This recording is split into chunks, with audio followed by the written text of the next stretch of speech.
Imagine an airline revered as a national symbol, its red crane logo a sign of pride and reliability. Now imagine that same airline stock plummeting to just a few yen a share, its debt so large the entire company is worth less than a single jumbo jet. In 2010, Japan woke up to exactly that scenario. How could a flagship carrier that once boasted the world's largest fleet of Boeing 747s fall so far, so fast? And perhaps even more astonishing, how did JAL climb back from the brink to become one of the world's most profitable airlines just a few years later? What happened to JAL? This is the story of its collapse and recovery, a cautionary tale and a hopeful lesson, all in one. JAL's story begins as a phoenix of post-war Japan. Founded in 1951 as a government-owned carrier, it became Japan's official flag airline by 1953, carrying the nation's hopes in its wings. For decades, JAL expanded rapidly alongside Japan's booming economy. By the 1980s, it was the world's top-performing airline for 5 years straight, in both passenger and cargo transport. JAL even amassed the largest fleet of Boeing 747 jumbo jets the industry had ever seen. In those days, a JAL flight was the way to travel, a source of national pride, much like Singapore Airlines is for Singapore. JAL had become synonymous with service and success. But beneath the glossy reputation, cracks were forming. JAL had been a state-owned enterprise insulated from normal market pressures for years. After privatization in 1987, it lacked the survival instinct needed in a competitive, deregulated airline market. The airline picked up some bad habits, costly inefficiencies, bloated staffing, and a mindset that the government would always back it up. During the bubble economy of the 1980s, JAL's management grew complacent and overambitious. They poured money into ventures far beyond flying, buying hotels, resorts, and even Manhattan's Essex House Hotel for $190 million. The idea was to create a travel empire, but these side ventures proved disastrously optimistic. According to an analyst, many of JAL's non-core investments turned out unrealistically optimistic, non-performing investments that ended up dragging the company's main business down. JAL was diversifying straight into turbulence. The 1990s brought reality crashing down. Japan's economy stumbled in the early 90s, and JAL saw its first loss in 1992, 53.8 billion yen in the red. That kicked off 7 consecutive years of losses, forcing painful cuts. JAL slashed thousands of jobs and sold off prized assets, including the Essex House, to patch the bleeding. It turned out that bigger wasn't always better. JAL's fleet of jumbo jets often flew half empty, as domestic travel patterns changed and smaller aircraft became more efficient for regional routes. Massive overcrowding at Tokyo's Haneda Airport in the past had justified large jumbos. But once new regional airports opened, demand fragmented, and those 747s became expensive liabilities. The airline was structurally weak, in the words of one analysis, and the 1990s exposed that weakness brutally. By the 2000s, JAL was lurching from one crisis to another. A string of global disasters rocked aviation, a pandemic outbreak, a war in the Middle East, and then 9/11, all of which slammed travel demand. JAL's already thin profit margins evaporated. The airline resorted to government-backed loans to survive. JAL borrowed heavily from Japan's state-owned development bank, piling up debt to 240 billion yen by mid-2000s. And as if external shocks weren't enough, JAL made a fateful turning point decision in 2002. It merged with Japan Air System, JAS, the country's third-largest carrier, to bolster its domestic presence. The merger did make JAL temporarily one of the world's largest airlines, but it also created a logistical nightmare. JAS's fleet used different aircraft types, McDonnell Douglas, Airbus, incompatible with JAL's mainly Boeing fleet. Suddenly, JAL had to maintain multiple sets of spare parts and train crews on numerous aircraft models. Worse, Japanese regulations prevented crew from being multi-rated across aircraft types, so JAL lost flexibility. All of a sudden you have multiple plane makers, multiple spare parts, multiple crews, noted one professor who studied JAL's case. The well-intended merger only amplified inefficiency. Internally, labour issues compounded the struggle.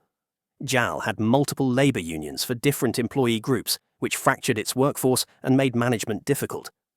Petty rivalries and rigid work rules flourished. For example, before bankruptcy, JL's pilots enjoyed perks like company-paid chauffeur rides to the airport and got paid whether they flew or not.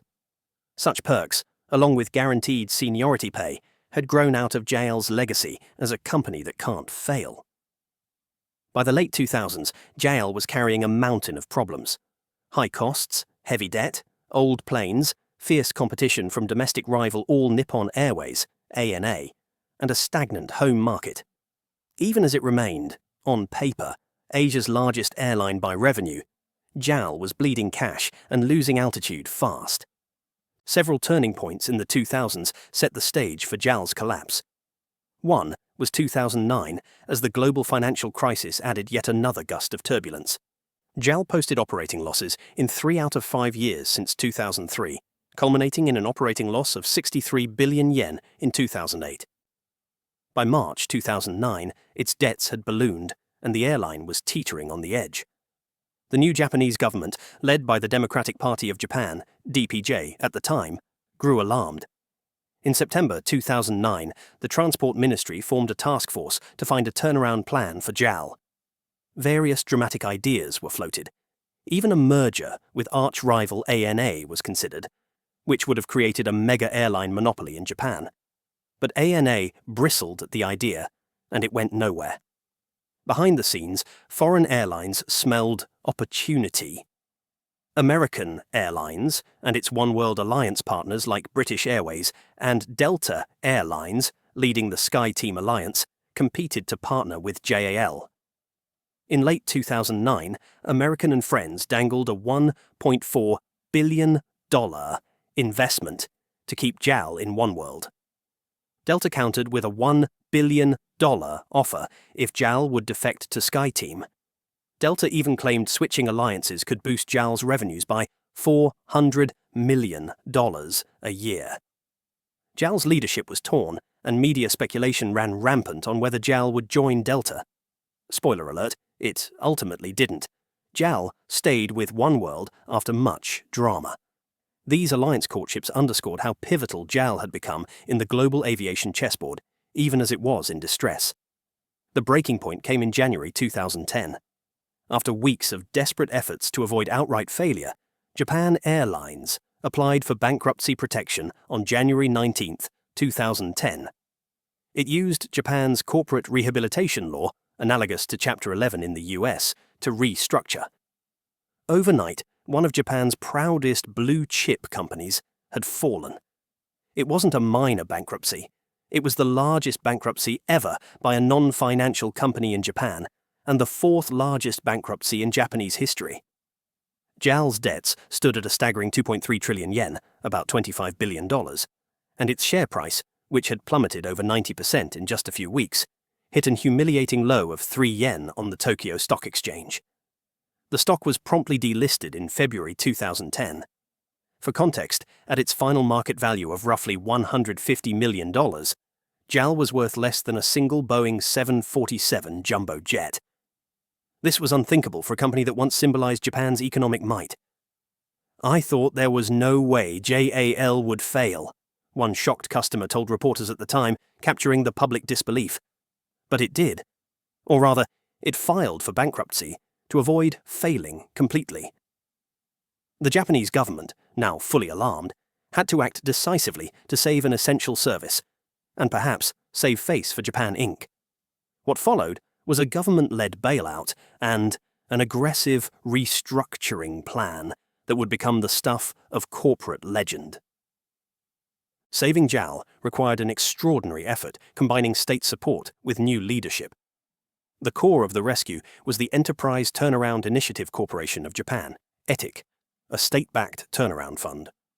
In exchange for a lifeline, JAL had to accept brutal concessions. According to Reuters, the plan injected 300 billion yen, about $3.3 billion, in fresh taxpayer-backed capital and provided a credit line of 600 billion yen for operations. Moreover, 730 billion yen in debt was forgiven by creditors as part of the bankruptcy deal. Major Japanese banks, Mizuho, Tokyo Mitsubishi UFJ, and Sumitomo Mitsui, agreed to waive hundreds of billions in loans to keep JAL alive. Shareholders were completely wiped out, their stock now worthless. It was an all-or-nothing reset. ETIC and the government didn't stop at financial aid. They demanded deep, structural reforms. JAL's entire board of directors resigned in shame. A state-led restructuring plan mandated massive layoffs and route cuts. Roughly 15,700 employees, a third of JAL's workforce, would lose their jobs. The airline also had to slash at least 30 unprofitable routes. Eventually, 49 routes were axed, and ground or sell dozens of aircraft. In fact, reports at the time said JAL would retire 53 of its largest jets and replace them with smaller, more efficient planes better suited to actual demand. Nothing was sacred.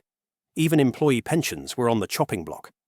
After arduous negotiations, JAL cut pension payouts by 50% for current staff and 30% for existing retirees, an almost unthinkable move in Japan's traditionally job-for-life corporate culture.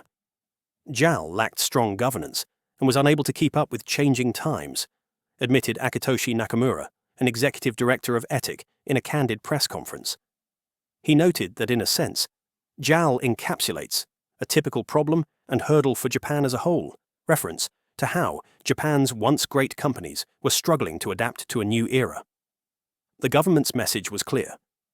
JAL would get one last chance, backed by about 900 billion yen in aid, but only if it fundamentally transformed itself. No more half measures or band-aids. This was going to be radical surgery. The lead surgeon arrived in the form of an unlikely new CEO.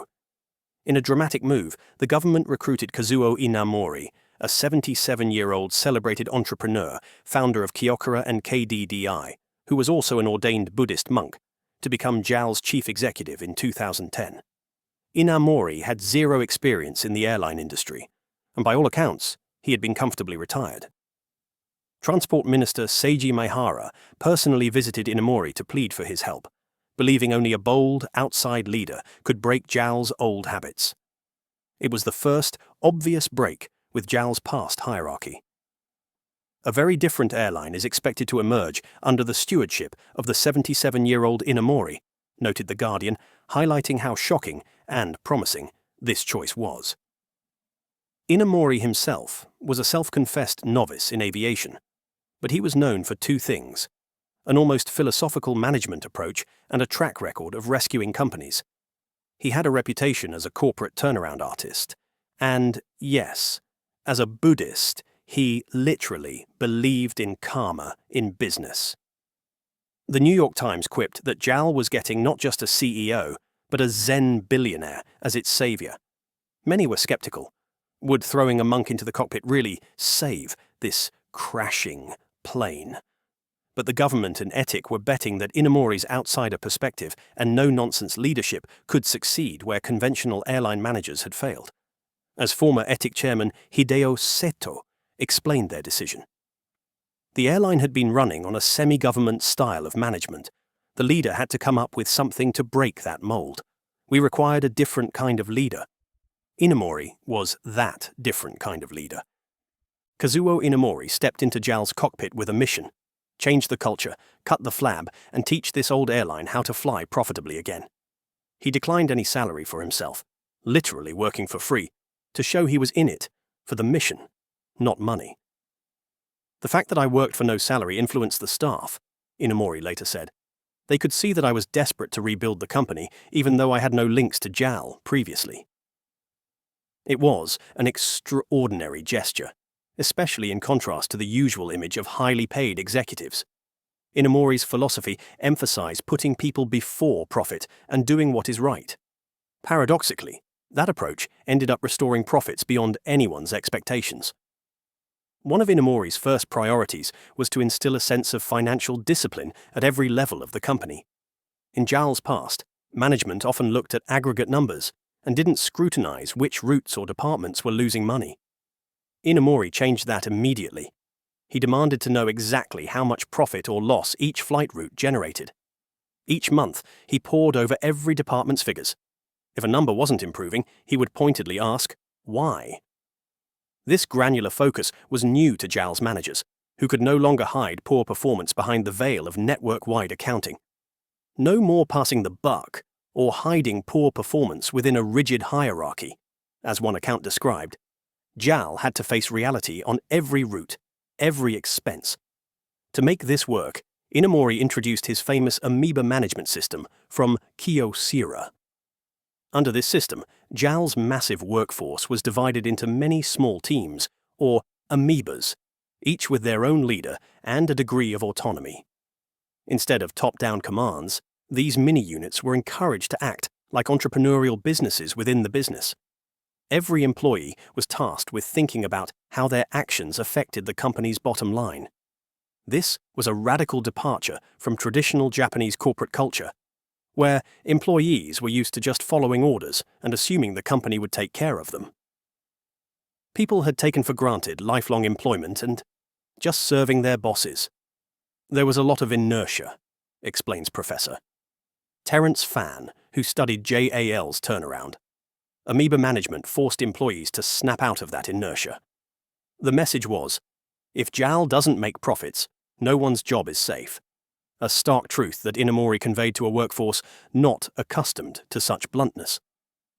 Parallel to the cultural shake-up, a dramatic structural downsizing was underway. We've already noted the layoffs. Nearly 1 in 3 employees had to go. Those who stayed saw their pay cut by up to 30% across the board. In fact, JAL's salaries were brought down to about 20% lower than those at rival ANA after the cuts. Perks and inefficiencies were axed mercilessly. As Nippon.com detailed, pilots lost their company cars and plush expense accounts, and the old system of paying crew even on days they didn't fly was scrapped. Now, if you weren't in the air, you weren't getting paid. Simple as that. These changes sent a powerful signal that the era of entitlement was over. Inamori also unloaded non-core assets to raise cash and streamline the business. JAL sold off subsidiaries, even some profitable ones, to focus on its core airline operation. For example, the airline's stakes in travel agencies and its credit card business, JAL Card, were sold, bringing in money but also sparking concern that JAL might be cutting muscle along with fat.